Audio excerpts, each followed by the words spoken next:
Ombudsman Boying Rimulya na nakakabahala naman talaga, ano? Ang binabanggit niya na may mga iilang mga kongresista. Ibig sabihin po, kakilala nila, kabarkada o kaalyado. Yun pong ibig sabihin na nakikipag-usap ng patago sa kanya.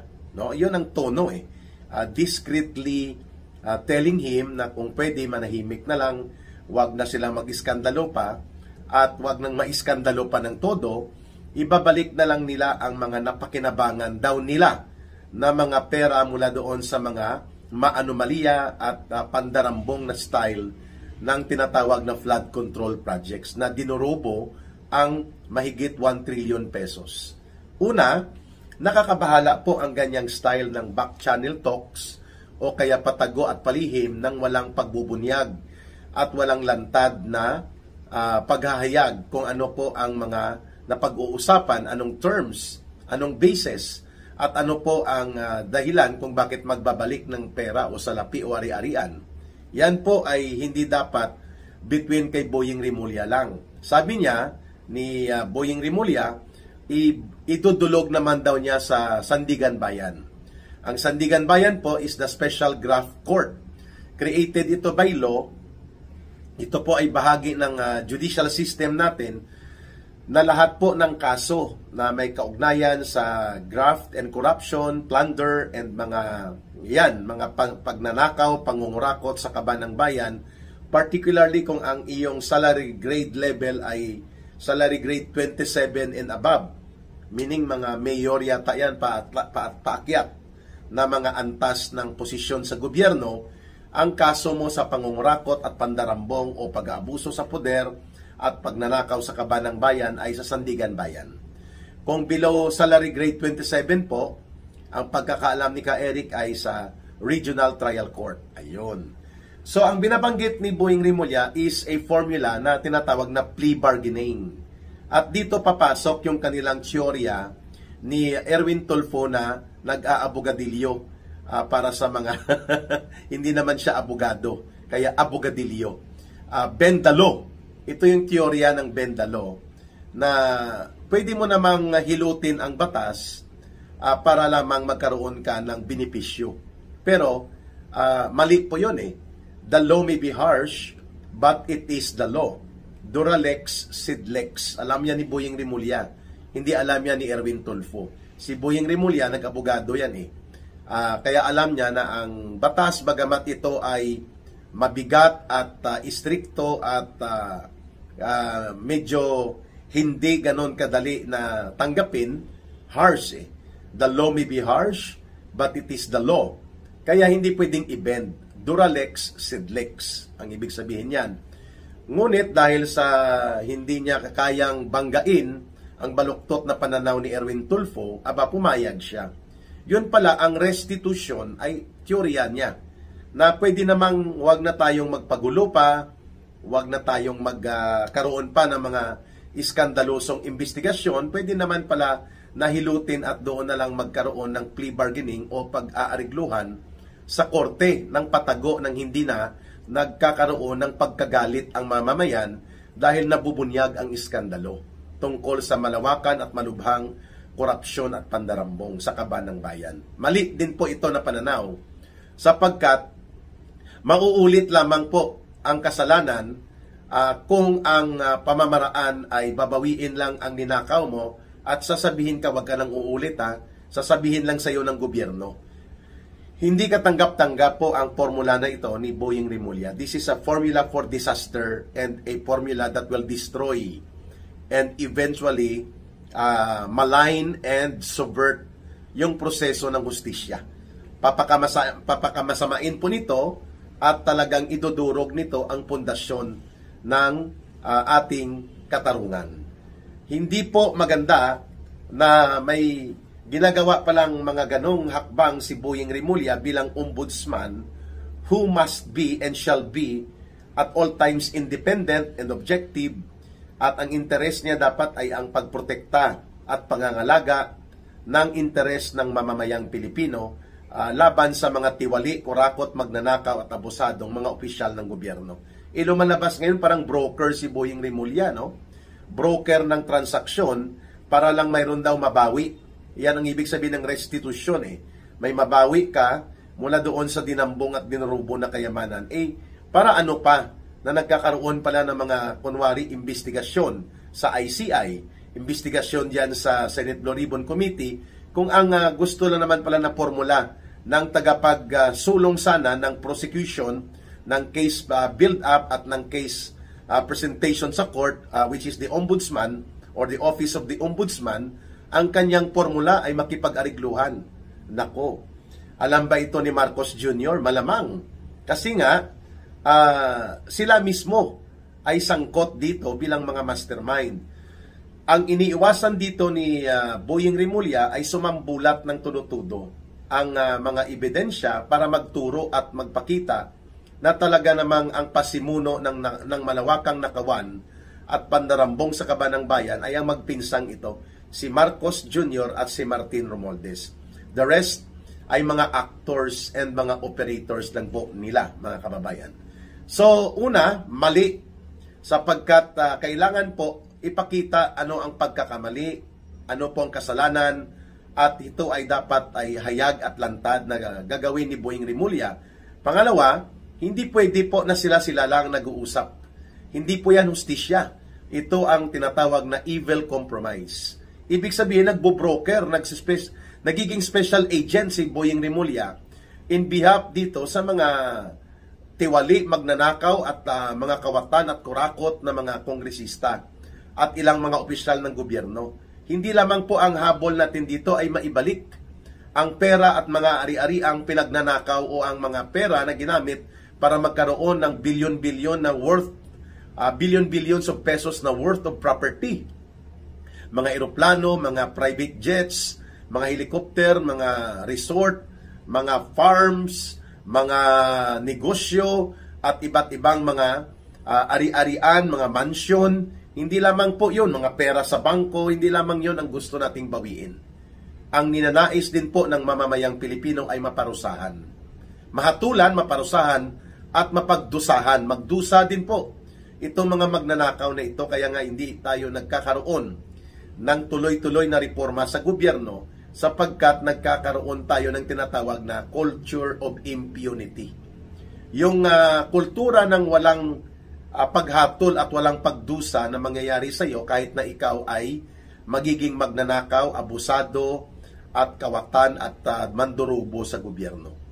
Itigil na natin yan, ang ganyang kultura. Dapat po ang kultura natin ay kultura na may pananagutan, kultura na may katarungan at dapat may magdusa. You have to suffer for the consequences of your actions. Kaya nga ito kay Boying Rimulya na formula ng plea bargaining at with restitution aim, hindi po ito isang malinaw na hustisya na gusto niyang palabasin. Ito po ay isang compromise with an evil. Mantakin mo si Saldico, for example. Sasabihin niya na lang na, sige, ibabalik ko ang 5 billion, pero wag na akong kasuhan o kung pwede ay magkaroon na lang ako ng perpetual disqualification from government. Hindi nga bababa. Sa 100 billion ang posibleng ninakaw ni Saldico, wala pang 5% yung 5 billion kung ibalik man niya. Sakaling yan ay magiging bahagi ng tinatawag na restitution. No? Mga 100 billion ang estimated po na ninakaw o dinambong, dinurubo nila Saldico. Sa kanya pa lang yun ha. Kay Martin Romualdez, ganun din. Kaya nga niyang mag-donate ng $2 million US dollars sa Harvard para lamang mabigyan pabor ang kanyang anak na pumasok sa Harvard. At ito ay isang discarding negosyo at discarding palusot. At nagdududa tayo dahil mga 110 million pesos yon na ang pera yan ay nanggaling sa kanilang mga dinurubo sa Pilipinas. Itong mga ginamit na pera na pinalusot sa sinindikato nila na budget. Kaya, hindi nararapat itong compromise na restitution and plea bargaining na binobroker ni Boying Rimulya. Dapat tutulan ito. At dapat manindigan at magsalita ang mamamayan. Walang hustisya kung walang kaparusahan. At ang pagbawi at ang pagkumpiska ng mga ari-arian, pera, eroplano, lupa, mga resort, mga building nila, mga bank accounts nila, lahat ng ito po ay kayang gawin ng gobyerno nang walang ikinokompromiso na katarungan. Mangyayari po yan sapagkat ang desisyon kapag naparusahan sila sa korte ay kaagad naman po ito mababawi ng gobyerno, forfeiture and seizure. At habang nakasampa ang kaso, pwede naman pong ang mga bank accounts nila, mga ari-arian na involved sa posibleng ninakaw na kayamanan, ay magkaroon po ng petition for freeze order subject to forfeiture and seizure of the cases to be filed against them. Ipa-freeze order ito sa order ng korte. Pwedeng gawin po yon na hindi mo na kailangang magkaroon ka ng back channel talks. No? Alam din po yan ni Boyeng Remulla. Pero hindi niya ginagawa kasi in the very first place, ang kanyang pagkakaroon dyan ng posisyon o ang pagkakatalaga sa kanya, ang pagkakalagak sa kanya ni Marcos Jr. Na ipinilit na siya ay ilagay dyan kahit na wala siyang value of integrity and probity to become the ombudsman as required sa Constitution, ipinilit ni Marcos kasi siya ang appointing authority. Malinaw naman po ng plano dyan, maging gatekeeper bilang tagapagtanggol ni Marcos at nila Romualdez at ng mga tiwaling opisyal si Boyeng Remulla, kaya nga siya nandyan sa ombudsman. At the same time, maging bastonero o tagalatigo ni Marcos at ni Romualdez laban sa mga political enemies o non-political allies ng gobyerno ni Marcos. And we're referring to the Duterte political groups. That is the real reason and purpose kung bakit nailagay at nailagak dyan si Boyeng Remulla dyan sa bilang pagkakatalaga na ombudsman. Ngayon, nakita na natin, wala pa siyang isang linggo sa kanyang posisyon, puro na compromise in favor of the devil. Pabor po sa mga demonyo at magnanakaw ng mga pondo ng gobyerno at kabataan sa gobyerno ang kanyang inaatupag. At samantala namang tudularga siya sa pagpapaimbestiga kunwari at pagbubuo ng kaso laban kay Pangulong Duterte, laban kay Senator Bongo, laban kay Vice President Sara Duterte. Alam na yan ay nasa playbook, nasa game plan mismo nila. Kaya nga garapalan ito no, mga kababayan. And mabuti at dahil nagsalita siya, nakita ng publiko na nagkakaroon pala ng back channel talk para sa compromise na hindi makatarungan at disbintaha, dihado ang mamamayan. Pangatlong punto natin, hindi po si Boyeng Remulla ang magtatakda kung sino ang guilty, less guilty, at sino ang mastermind. Yan po ay itatakda ng mga ebidensya, revelations, testimonya, at yan dapat ay mailantad sa tama at patas na investigasyon. Pero syempre, nagdududa na ang taong bayan na ang ICI ay cover up lang ito, make up.